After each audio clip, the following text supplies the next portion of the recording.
Hello friends, welcome back to my channel. मैं हूं तरुणा।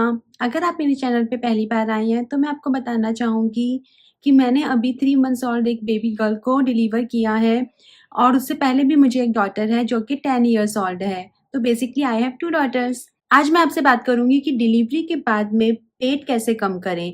काफ़ी सारी महिलाओं को यही इश्यू होता है आफ्टर डिलीवरी कि जो पेट है वो रह जाता है, बाकी सारा बॉडी फिर भी शेप में आ जाता है, लेकिन जो पेट है वो वापस शेप में नहीं आता है, लटका-लटका रह जाता है।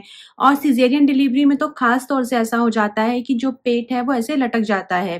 तो हम ऐसा क्या करें कि जो हमारा पेट है वो ना लटका रहे? पहले तो मैं आपको अपना दिखाती हूँ कि मेरा जो इस बार पेट है वो बिल्कुल भी नहीं रहा। जैसे पहले के टाइम पे अगर मैं लीज़ा वाले टाइम की बात करूँ 10 इयर्स बैक, तो मुझे बिल्कुल भी कुछ नॉलेज नहीं थी और मैंने इतना ध्यान भी नहीं दिया था। उस टाइम पे यूट्यूब वगैरह पे भी इतना कंटेंट अवेलेबल नहीं था और ना ही मैं इतना देखती थी।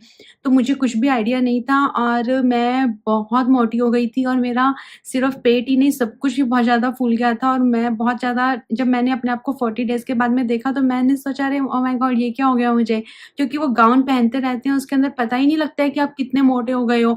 फिर जिस दिन आपको शॉर्ट ड्रेस पहनने की सोचते हो, नाम वगैरह के दिन पे आप सोचते हो कि चलो अब ब्लाउज़ पहने, तो आपको समझ में आता है कि अरे कुछ पूरा ही नहीं आ रहा है, हम कितने मोटे हो गए हैं। तो फिर इस टाइम पे मैंने ख़ास तौर से कुछ ऐसी चीज़ें फ़ॉलो की जिसके कारण कि ना तो मेरा वज़न उतना बढ़ा है और ना ही मेरा जो पेट है वो उतना ज़्यादा आया है। तो मैं पहले आपको दिखाती हूँ और उसके बाद में मैं आपके साथ में सारे के सारे पॉइंट शेयर करती हूँ। तो आप ये देख सकते हैं कि नहीं आया है इतना ज़्यादा।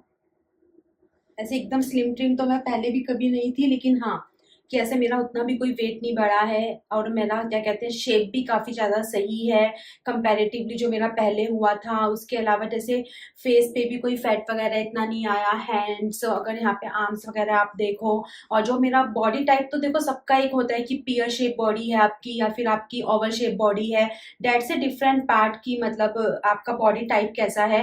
लेकिन उसके अलावा एक होता है कि जो अनवांटेड फैट होता है या फिर जो चमड़ी लटक जाती है, बहुत ज़्यादा दिखती है और बहुत ज़्यादा बुरी लगती है दिखती हुई, वो सब चीज़ें मेरे केस में नहीं हुई हैं।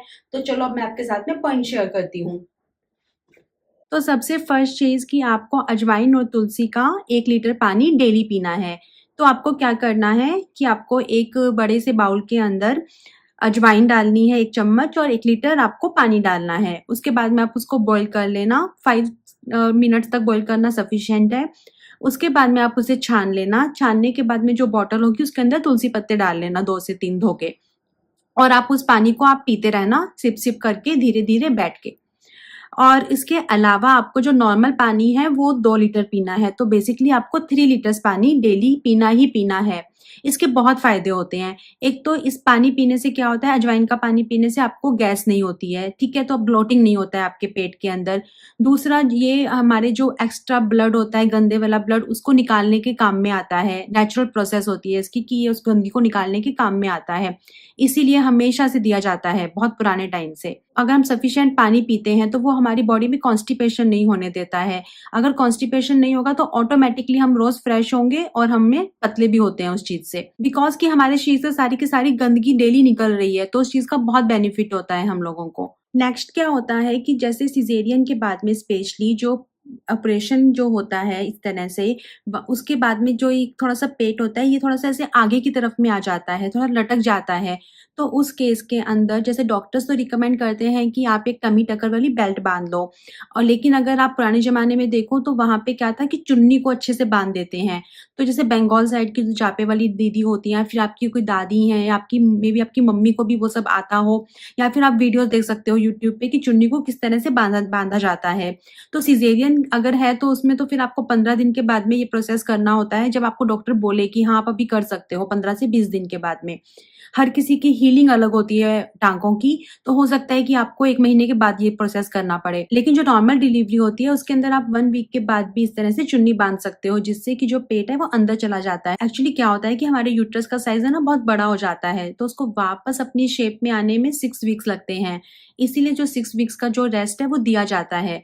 तो फिर उस टाइम पे या तो आप आप वो बेल्ट पहनो या फिर आप ऐसे चुन्नी बंधवा लो। अब मेरे केस में क्या था कि जो मेरी जापे वाली दीदी थी, उनको ये सब बहुत अच्छे से आता था, तो उन्होंने बहुत टाइट से ऐसे चुन्नी बाँध देती थी, जिसके कारण जो पेट है वो एक अपनी प्रॉपर शेप लेगा जब सिकुड़ेगा तब। अब देखो थर्ड चीज़ ये है कि खाने-पीने का फ़र्क तो पड़ता ही है, चाहे आप मानो या नहीं मानो। तो मैंने इस टाइम पे बहुत ज़्यादा ऐसा किया था कि मैंने सिर्फ़ फैट वाली डाइट नहीं ली थी कि सिर्फ़ घी ही घी खाए जा रहे हो, सिर्फ़ कार्ब्स खाए जा रहे हो कि आटा ही खाए जा रहे हो, बल्कि मैंने प्रोटीन डाइट लिया था इस टाइम पे और मैंने थोड़ा बहुत फैट भी लिया था बिकॉज़ वो ज़रूरी है। तो लेकिन जैसे मैं आपको बताती हूँ सिंपल से मतलब अल्टरनेटिव्स कि मैंने मॉर्निंग के अंदर प्लेन अजवाइन पराठे की जगह मैंने क्या लिया था इस टाइम पे पनीर पराठा लिया था, ठीक है? या फिर एक दिन मैंने मूँग की दाल जैसे बना के वो खाई थी। तो पनीर पराठा खाने से क्या होता है कि प्रोटीन गया, एक तो आप बहुत ज़्यादा फुल फ़ील करोगे और दूसरी बात ये है कि सिर्फ़ अजवाइन अगर आप पराठा खा रहे हो, तो आप 3-4 पराठे खा सकते हो क्योंकि आप कितना मिल्क प्रोड्यूस कर रहे हो, उसके हिसाब से आपको भूख लगती है। लेकिन अगर आप पनीर पराठा खा रहे हो, तो फिर उसमें क्या होता है कि आपका पनीर से भी तो पेट भर जाता है ना। तो फिर मैंने एक तो ये चीज़ की थी, उसके अलावा जैसे गोंद के लड्डू या पंजीरी होते हैं, उसकी जगह मैंने बादाम का हलवा लिया, आटे के हलवे की जगह भी बादाम का हलवा लिया। तो क्या होता है कि बादाम का हलवा जैसे गरम-गरम आप खाओ, तो आपकी पूरी बॉडी को अंदर से सेक करता है। लेकिन जैसे बादाम के हलवे से क्या होता है कि एक तो प्रोटीन होता है उसके अंदर, दूसरा उसमें चीनी बहुत ही ज़्यादा कम डलती है। और ये इतना हेवी होता है कि आप 2 चम्मच खाते हो और अगर आटे का हलवा आप खाओगे तो आप भर के 1 कटोरी आप खाओगे। तो फिर इतना सारा कार्ब्स आपकी बॉडी में जा रहा है। उसके जगह मैंने बादाम का हलवा खाया था जो कि मैं 2 स्पून खाती थी और उसके ऊपर 1 गिलास गरम-गरम दूध पी लेती थी। तो फिर ये एक हेल्दी अल्टरनेटिव है। इस टाइम पे आपको भूखा बिल्कुल भी नहीं रहना होता है। सिर्फ़ आपको जो अल्टरनेटिव्स हैं वो हेल्दी चूज़ करने होते हैं। मैं आपके साथ में बादाम के हलवे की रेसिपी भी आगे जाके शेयर करूँगी और इसके अलावा मैं आपको सारे अल्टरनेटिव्स भी बताऊँगी कि आप क्या-क्या खा सकते हो जिसके कारण कि आपका जो वेट है वो पुट ऑन नहीं होगा। उसके अलावा जैसे सिर्फ़ रोटी ही रोटी खाने के जगह मैं काफ़ी ज़्यादा प्रेफ़र करती थी कि मैं दलिया खाऊँ या फिर मैं खिचड़ी खाऊँ। जैसे मैं खिचड़ी भी बनाती थी तो मैं चावल की जगह दलिया यूज़ करती थी कि दलिया और मूँग की दाल की खिचड़ी बनाओ, साथ में बहुत सारी वेजिटेबल्स उसके अंदर डाल दो। तो इस तरह से जब हम स्मार्ट ईटिंग करते हैं ना, तो हमारा वेट पुट ऑन नहीं होता है।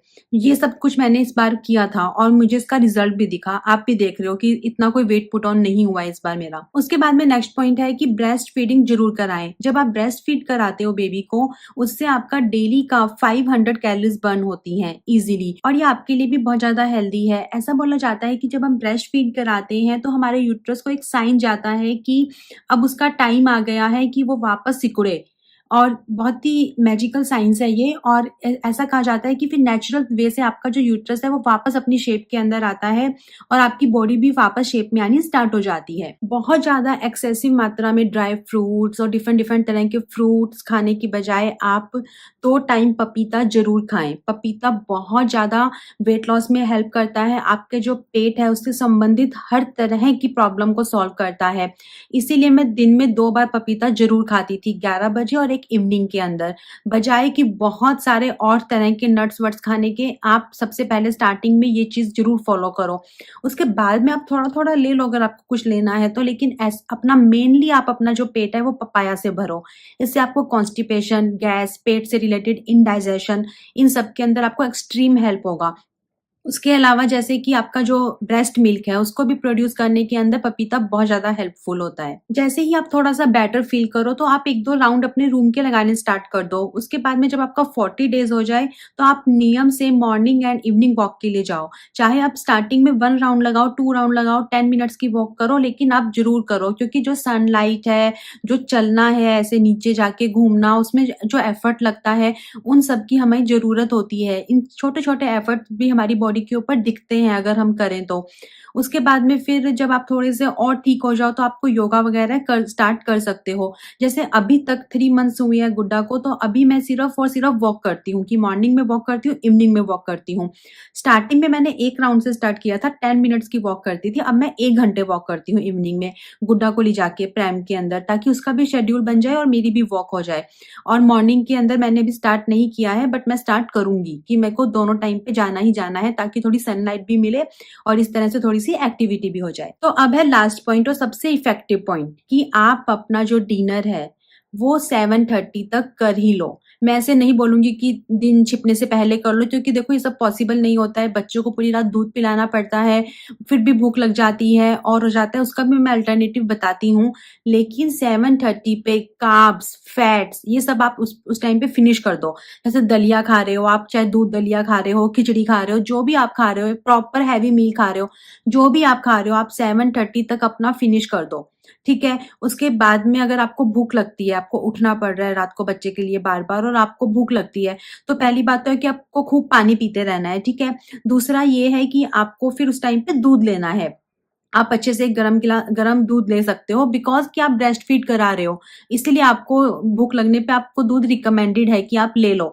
और ये मैं भी करती हूँ कि मैं बहुत ही ज़्यादा नियम से 7:30 पे जो हम अपना डिनर करती हूँ ना, उससे एक्सट्रीमली फ़र्क पड़ता है हमारे पेट के अंदर जाने में।